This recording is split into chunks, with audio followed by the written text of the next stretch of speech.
大司空尽管吩咐，只要是我能做到的，我绝对……你绝对会后悔。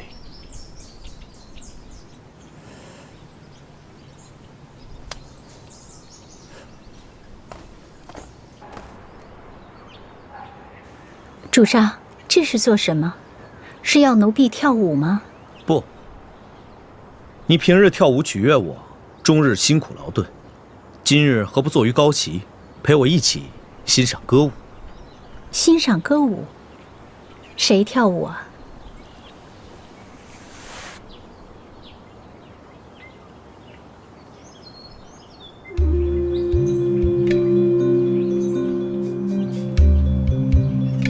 停！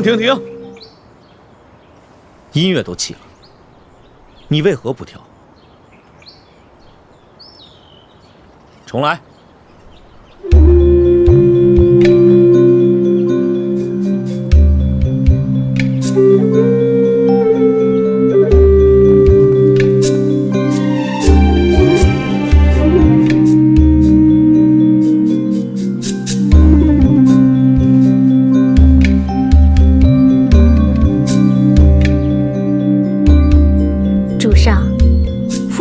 真是好，要是夫人也做舞姬，我们这等姐妹真的就没饭吃了。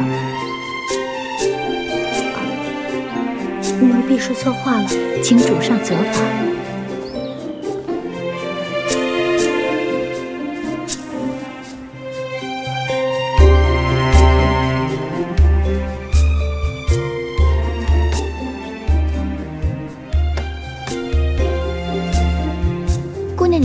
青锁夫人在跳舞，阿勇也真是的，要么不见踪影，要么……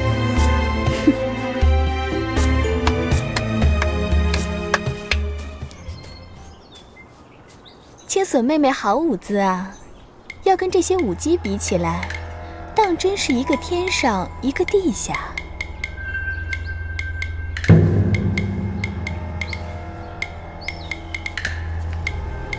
说的是啊。有这么好的舞姿，偏生要藏起来，不晓得跟谁过不去。婉儿，来得正好，陪本大司空喝2杯。阿庸真是的，一个人躲在这里看跳舞，不知道叫我一声。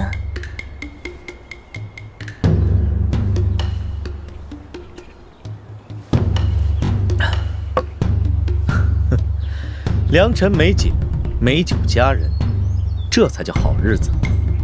阿庸说的极是。要是你喜欢，以后婉儿每天都来陪你饮酒赏舞。说得好，我受用。两情相悦，当然是开心的很呢。阿庸，你看，青锁妹妹都站半天了，无事可做，婉儿可否点舞一支？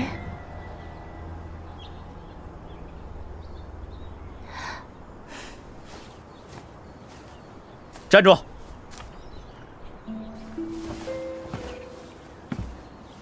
我雅兴未尽，你怎能说走就走？你忘记答应我什么了？大司空府的粮食，可不是白白来浪费的。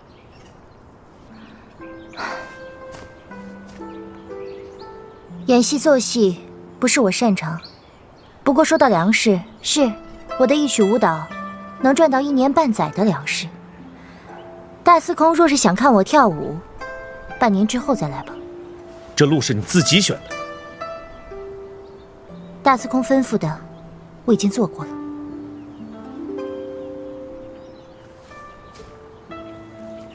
你这也叫做过？你可曾带着你的心过来？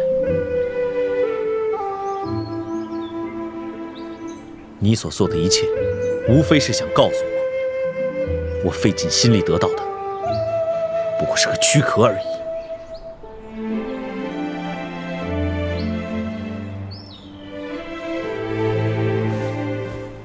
阿庸，既然青锁妹妹不想跳，你又何必为难妹妹呢？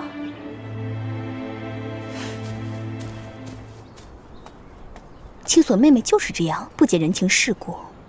跳舞谁不会啊？这儿不是有个现成的舞姬吗？你跳舞给大司空看。阿庸，不要被青锁妹妹扫了雅兴，不如玩醒酒令。主上。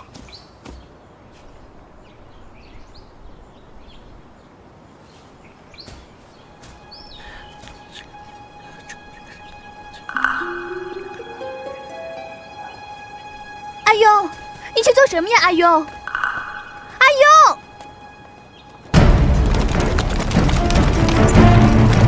大中宰有令，加强防御。是。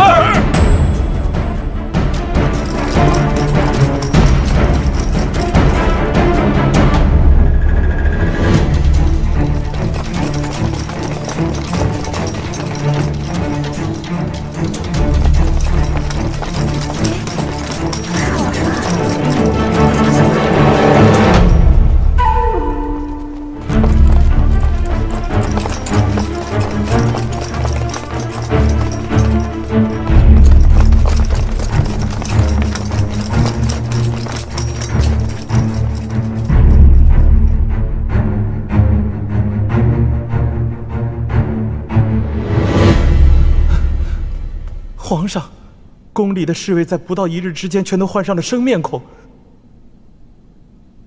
大冢宰这次来势汹汹，该来的总会来。皇上，大冢宰几乎切断了宫内与宫外所有的联系，而且严密封锁了宫里的消息。奴婢只怕……怕？朕早就不怕了。皇上，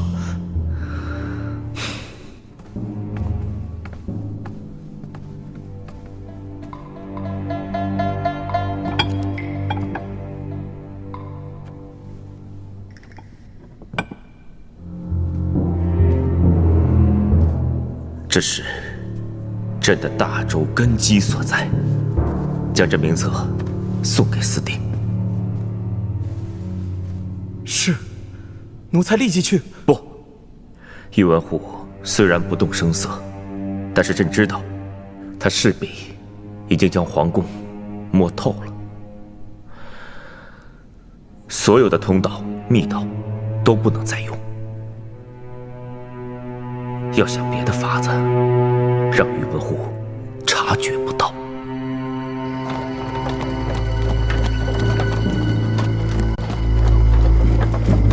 站！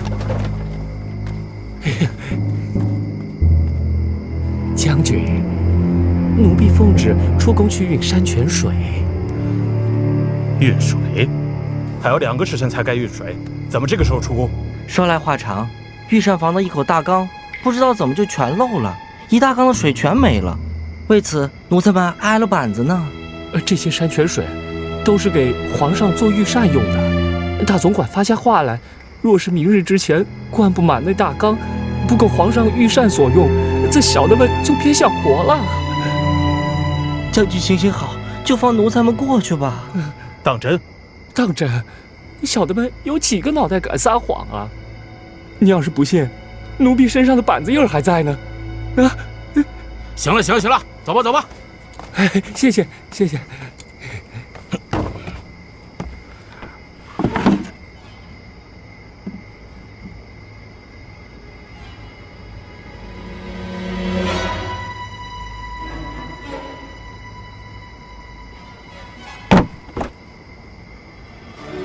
走吧，走吧。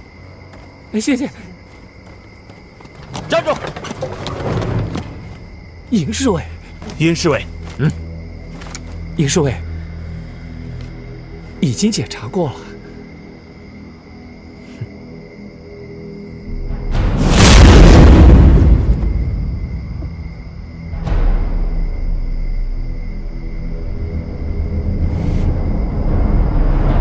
走吧。是。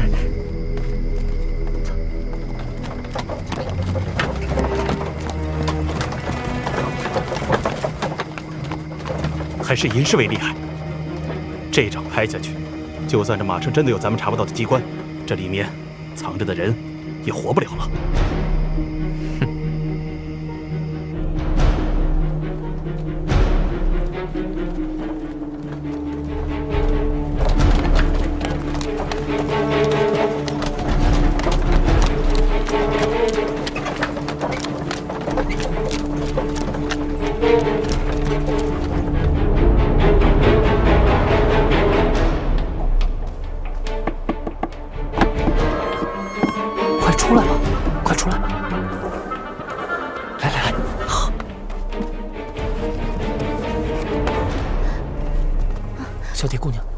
你没事吧？我没事。没事吧？只能送你到这儿了，啊！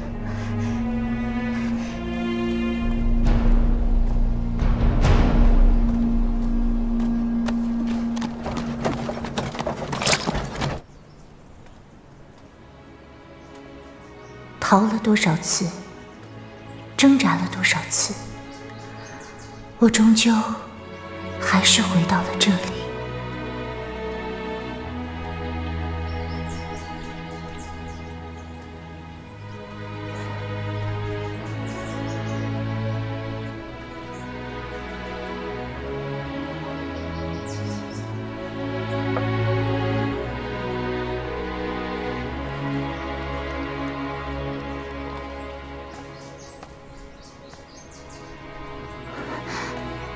站住！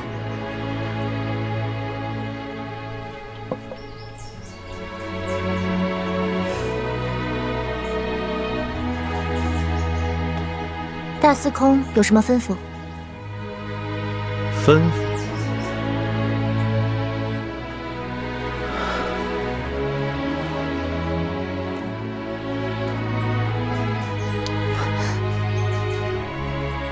你以为你心不甘情不愿的跳个舞，就算应付我了吗？我看你担大司空府侧室这个虚名时日不短，也该收收心，学学如何做你的本分了。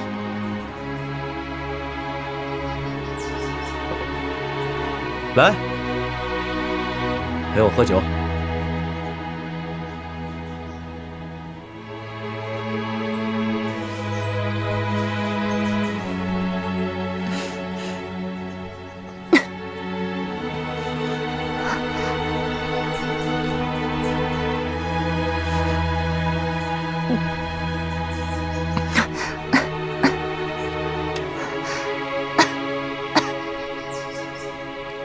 够了，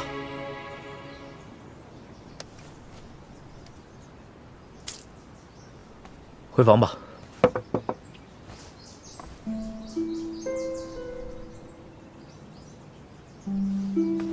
记住，如果有一日我保不住你，你无需记住对我说过的任何话。发生什么事了？能发生什么事啊？我要风得风，要雨得雨，能有什么事啊？难道是皇上？皇上有危险？不要再去给皇上找任何麻烦。当真是皇上有危险，我怎么会想不到？皇上协助你我行动，势必触动了宇文护，怪不得。怪不得什么？怪不得就你我出地坑时，我看到宇文护脸上全是杀机。不行，我要进宫见皇上。你待在这里哪儿也不能去。我不像你，皇上遇到了危险，你还能如此潇洒的坐在这里喝酒赏风景。宇文护已经调动了所有的兵马，暗中围困了皇宫。现在去皇宫，无疑送死。是我闯的祸，就算是死，我也要跟皇上一起死。我不像你，眼睁睁看着宇文护威胁皇上的安危，却不闻不问。不闻不问？安顿好府里的事情，我立即去了皇宫。可等到日落，也没有见到皇上。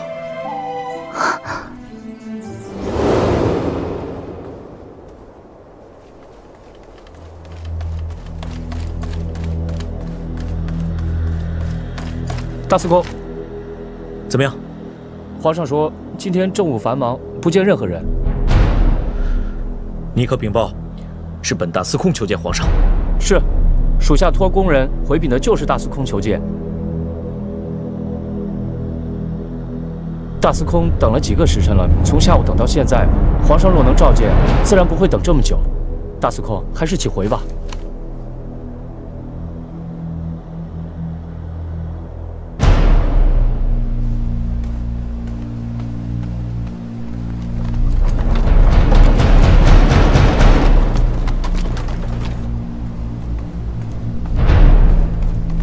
朱砂，都别跟着我！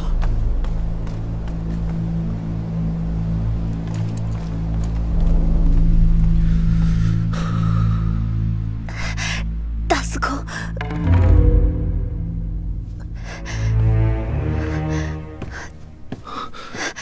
小蝶，你怎么了？我马上去找太医来。不要走，奴婢怕等无忌大司空回来。奴婢从皇宫里逃了出来，顺着司空府的狗洞钻了进来，一直躲在草丛里，只怕见不到大司空。现在好了，总算见到了大司空。宫里究竟发生什么事了？皇上知道自己危险，命令奴婢拼死也要把这本名册送到大司空府来。皇上真的是个好人，奴婢不希望他出事。出事了。宫里情形如何？宇文护动手了吗？上一次，皇上跟马将军他们密谈，被大冢宰发现，已经激起了大冢宰的怒火。昨天，皇上假装消失，又办了大冢宰一夜在御书房。今天早上，皇宫里就驻扎了许多大冢宰府的人。小弟，说什么是为了加强内宫警戒，实际上是把皇上软禁起来。大司空，求求你救救皇上，求求你！你放心，我绝对不会让皇上出事。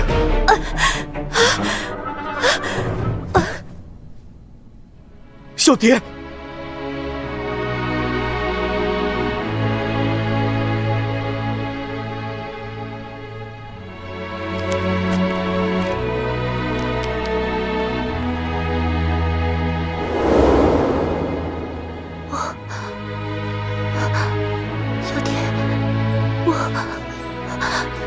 我不知道会这样，我只想救他，可是没想到我会害了皇上，害了小蝶。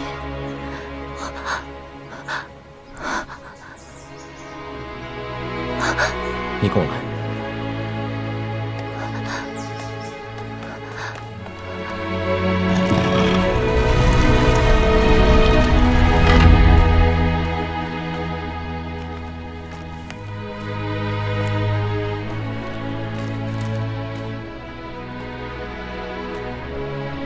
兄长少时最喜读书，凡尘俗事世态炎凉，其实他都不屑一顾。如今却为了我，甘愿四处筹谋，笼络人心。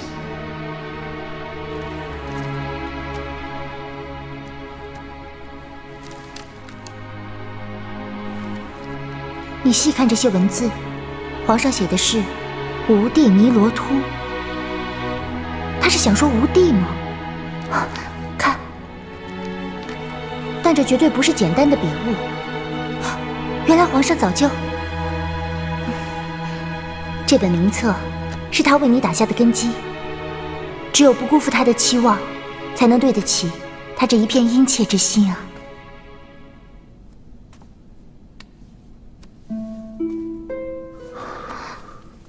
我知道，成大事不免要有牺牲，可我只剩这一位好兄长，断断不想再失去他了。我真的不行。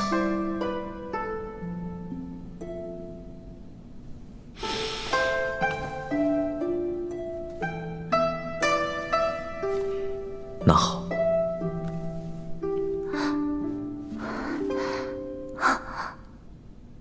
原来你一直把他带在身边。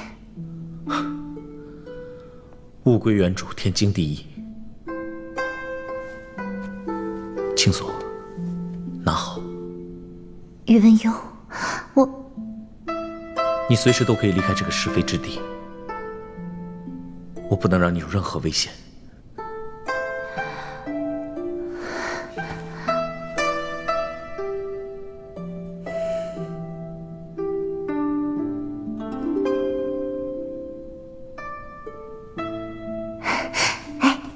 不如我们一起搏一搏。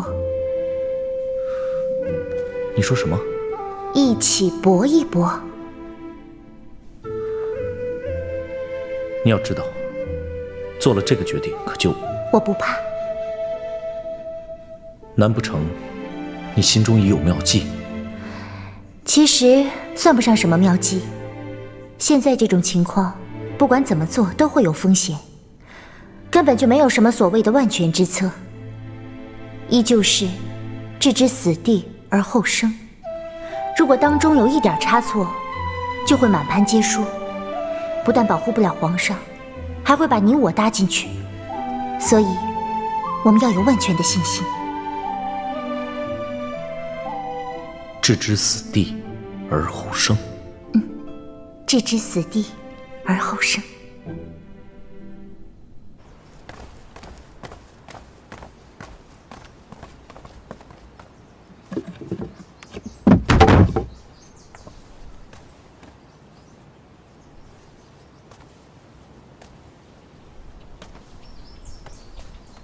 青锁姑娘，请通禀一声，我们夫人求见大冢宰。大冢宰夫人。青锁姑娘，请稍等，卑职这就去禀告。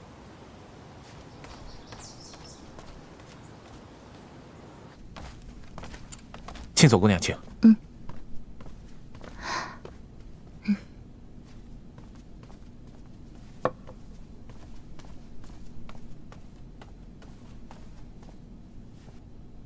青锁拜见姑父姑母。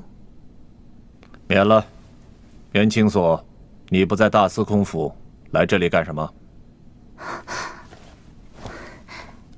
青锁是来请罪的。青锁，你这是干什么？快起来！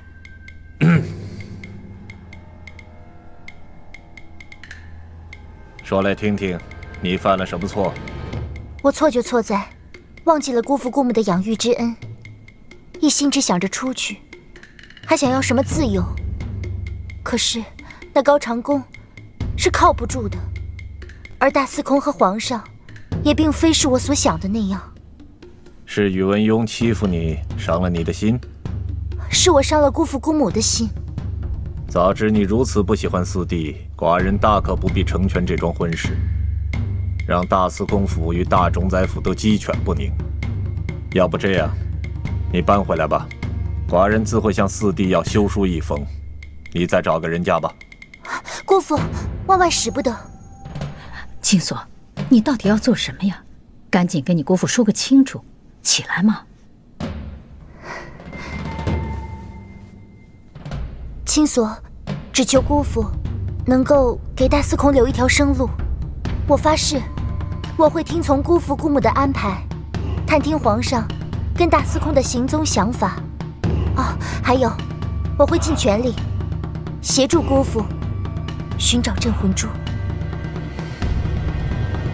你竟然敢跟寡人讨价还价了？青锁不敢，我只是悔不当初。我看你八成是听了别人的怂恿。皇上是一国之君，四弟是寡人的兄弟大司空，谁敢打他们的主意，那不是自取灭亡吗？你还是回去吧。皇上，我不敢奢望，我只请求姑父饶恕我，放宇文邕一马。你不是不喜欢四弟吗？怎么现在倒是殷殷关切，一心护着他呢？我现在才明白，当初姑父将我指婚给大司空的苦衷。大司空他的确是个好人，他对我的情深意重，我无以为报。我只想协助姑父成就大业，跟随大司空隐居生活，聊度残生。隐居？是，我已与大司空商量好，朝廷国家有皇上和姑父做主，本来就不用大司空操心，所以像四弟这样心思聪颖的人，倘若隐居起来，不是太可惜了吗？恐怕不止如此吧。姑父英明，青锁恳请姑父收回成命，别让严婉嫁进大司空府。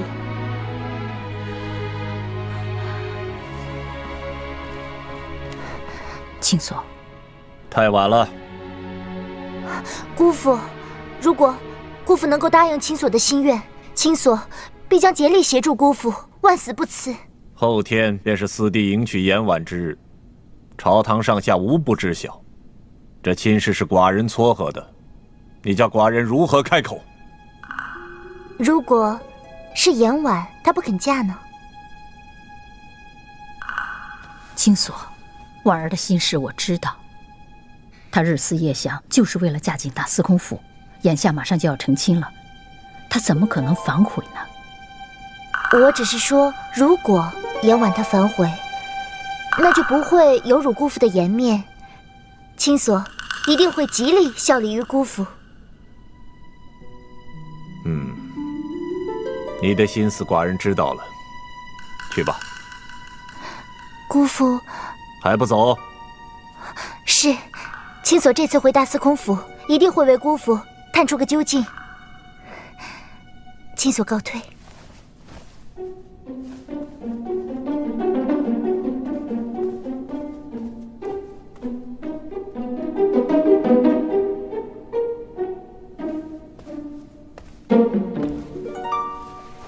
这孩子是怎么了？怎么突然转性子了？他哪里是转了性子，分明就是看明白了形势，想跟大司空双宿双栖，趁机开溜。那镇魂珠呢？聪明的话，就不会在找到真正的镇魂珠之前溜走。青所，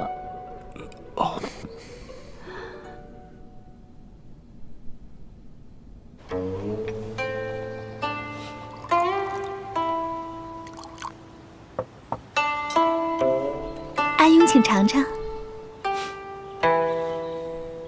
看看婉儿的手艺，可比得上那些自以为侦茶很香的下人。这真的是茶叶？怎么？难道阿雍觉得不香吗？就是因为太香了，我实在是分辨不出这究竟是茶叶还是鲜花。婉儿姐姐斟的茶，大司空自然会觉得分外的香。妹妹这是擦了什么香粉？连说话都带着一股香风呢。唉，圣人说得好，独乐乐与人乐乐，孰乐？大司空与婉儿姐姐独自坐在这儿品茶，把我青所撇在一边，未免有点说不过去了。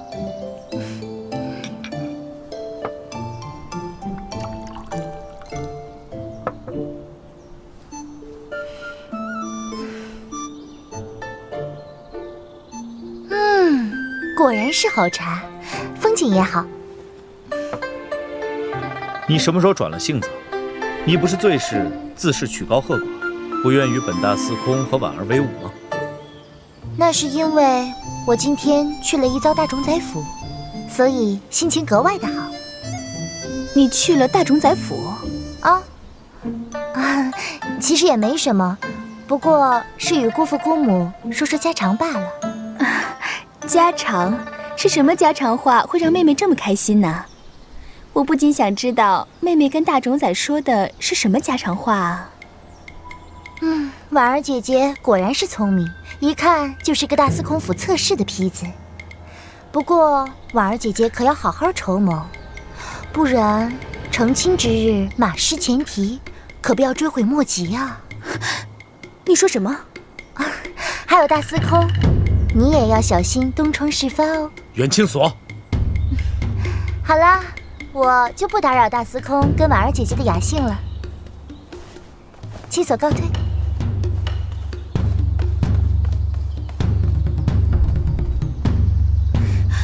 阿雍，风言风语不必理他。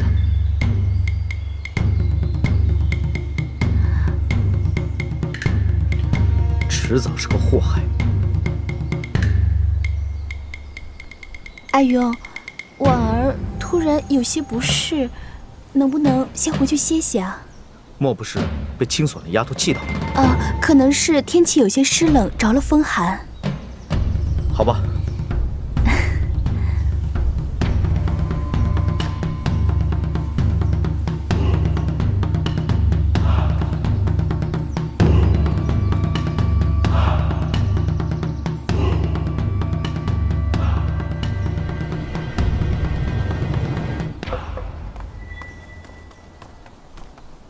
锁妹妹，婉儿姐姐，你刚才不是在陪大司空喝茶吗？怎么现在行色匆匆的，想去哪儿啊？碧香，你先回去吧。是。妹妹，坐。我是想知道妹妹为什么会说我在成亲当日会马失前蹄？难不成妹妹想让我出丑吗？姐姐可是大司空宠爱的人，我又怎么敢呢？妹妹说话就是这样不爽快，都快是一家人了，何必遮遮掩掩的？一家人？我可从来都没有把你当成一家人啊！袁清锁，不要以为你是大冢宰夫人的侄女，我就拿你没办法。别忘了，我可是大冢宰亲自做主。是因为我不肯，大冢宰才把你派进来的吧？如果说我到大冢宰府走一遭，并且告诉大冢宰我会把他交代的事情办好，更何况我已经有了眉目。你说大冢宰是会替你做主呢，还是替我？袁清锁，你何苦如此？你对阿雍并无半点恩情，你怎么知道我跟大司空就没有半点恩情？还是你一直在心里暗中忖度，暗中祷告，想让我跟大司空没有半点恩情？哼，我之前确实对大司空没什么感觉，可自从落入了某些人跟外人勾结设计的陷阱，死里逃生之后，我对大司空啊就心生好感，想要跟他长相厮守下去。像宇文邕这么好的男人，我又怎么会拱手相让呢？原来你是对大司空动了真情，看来你也并非草木。但是我言婉也不是好惹的。你以为你替大冢宰做事，我就会离开大司空府，离开阿雍吗？袁清锁，你也太小看我言婉的本事了。说得好，我知道你是堂堂刺史千金，不过你好好想想，要是我找到大冢宰想要的东西，双手奉上，难道大冢宰就不会取消你跟宇文邕的婚事了吗？或许大冢宰会被你说动取消婚约，可婚约是死的，人是活的。我言婉可以不要名分，但自此以后势必如复古之躯纠缠着阿雍。到时候你只能抱着大司空府侧室的虚位子，夜夜寂寥，听我和阿雍夜夜笙歌了。我只是暂时没有找到大冢宰想要的东西，可总不成功劳是你的，人也是你的。袁清锁，鱼和熊掌不能兼得，你不要太得意了。如果我把功劳让给你，你就能离开宇文邕了吗？我且骗他一天，等我完成了大冢宰的命令，谁赶我，我也不会离开宇文邕的。我会。那你会去找大冢宰，主动请求取消婚事吗？我会去。我不信。信不信在你。我来大司空府不过是为了完成大冢宰交托之事。至于阿雍，我是动了心，但是我更知道该如何保命。那好，我就信你这一次。那一天，我路过书房，看到宇文邕拿着一颗珍珠穿在一串珠链上，我很好奇，便走近偷看，没想到那串珠链却发出了隐隐的风声。言婉，只要你能拿到珠链，就大功告成了。什么样的珠链？在哪儿？那串珠链就在袁清锁。阿雍。婉儿，你不是说身体不舒服，回房休息去了吗？我恰恰走到这里时愈发的不舒服，幸好碰到了清锁妹妹。袁清锁，你今天做的事、说的话太多了，跟我走。哎，我还有话要跟婉儿姐姐说呢。阿雍，宇文邕，阿雍，你当心伤了妹妹啊！是你自己进去，还是我请你进去？还不进去？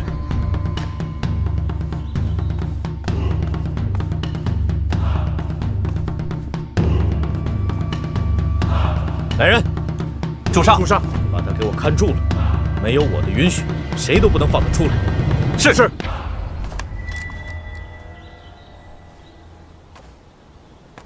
婉儿，可还是不舒服。我马上陪你回房，后天就要成亲了，别累坏了身子。阿庸，可是青锁妹妹她……不必理她，都是疯话。走吧。好吧。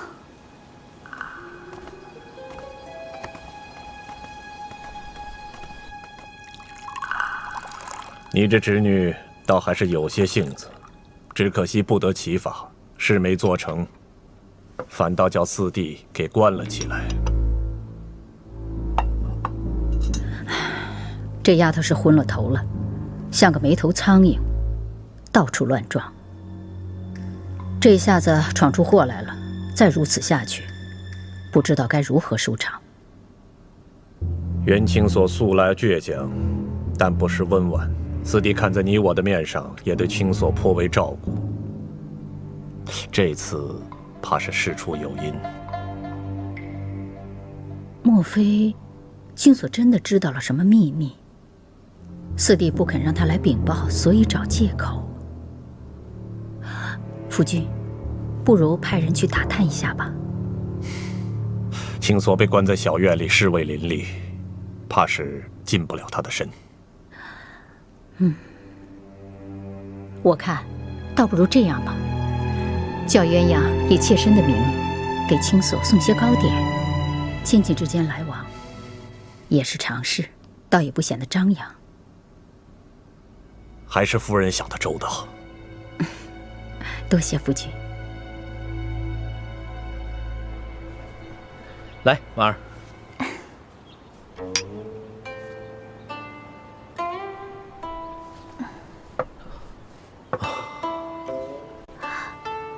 阿优是嫌婉儿今天的妆容衣服不好看，还是……没有。婉儿都看出来你不高兴了，是我做错了什么，惹你不开心了吗？哪里？我看中的女人，只有婉儿能叫我。叫你怎样？本来是好好的一天，都让那个袁青锁给搞砸了。青锁妹妹就是那个性子，过2天就好了，何必怪她？来，我陪你喝酒。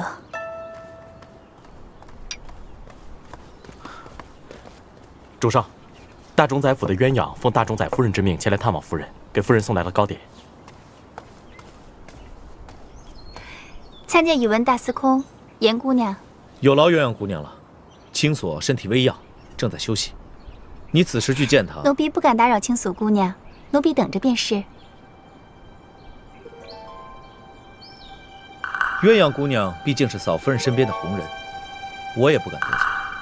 不过青锁这一睡，怕是要到明日清晨了。还请鸳鸯姑娘暂时回府，待明日青锁病体稍愈，我自会带青锁到大冢宰府去回礼。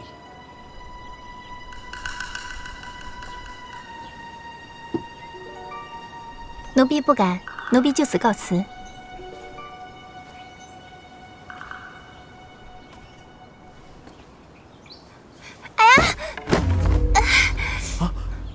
鸳鸯姑娘，你没事吧？腿，奴婢的腿好疼。你动一下试试看。哎呀，不行，疼不能动。怎么这么不小心啊？楚总管，快把鸳鸯姑娘送到厢房休息，叫太医过来看一看。是。还有，叫人去给大冢宰府报个信儿，就说今夜鸳鸯姑娘不回去了。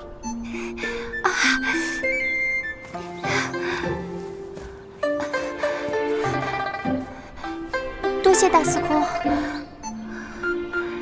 夜里路重湿滑，鸳鸯姑娘腿脚不方便，楚总管要派人伺候好了，不要叫鸳鸯姑娘四处劳动啊。是，主上。鸳鸯姑娘，这里请。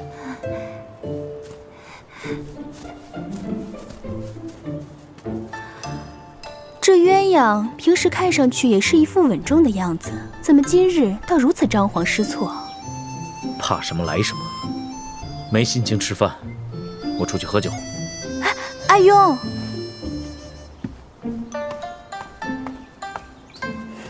都演戏，看谁演得过本姑娘。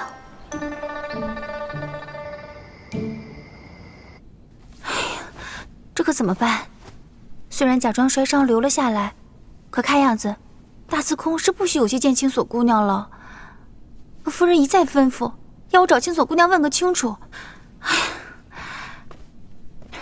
现在只知道青锁姑娘是被关在一个小院子里。